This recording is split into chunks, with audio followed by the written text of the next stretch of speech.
si bay ka hin bole nang le na in sung mi te ho Christmas si bay ka hin bole mun tin na ho bung mi te Christmas si bay ka hin bole nang le na in sung mi te ho Christmas si bay ka hin bole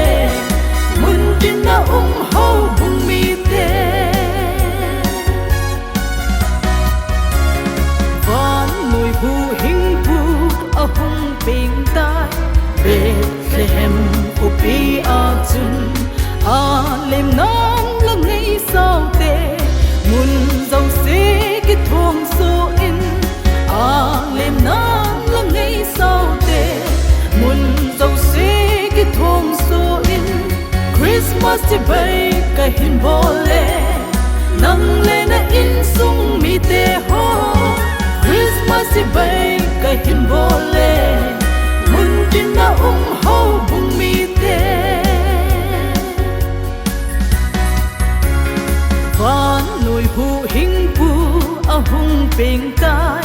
lên le lal te a dia zong gen thei te ding hi hen lam vai cha ho ding hi zong le tu nin ong thong lung ta le mu te lim chi u te Christmas ti bay ka hin bole nang le na in sung mi te ho Christmas ti bay ka hin bole mun tin na ho bung mi te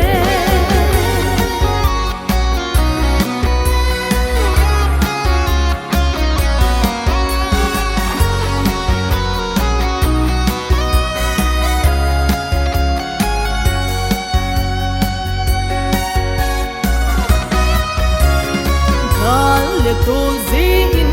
thadai po te a ta san cha te zo se na lung sung bong in ham noi se su din mun on sa in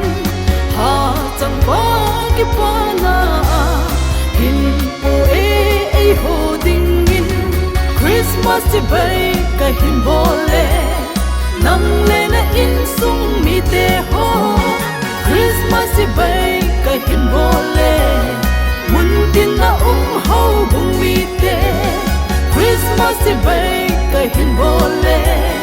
nang le na in sung mi te ho Christmas si bay ka hin bole mun tin na ho bung mi te Christmas si bay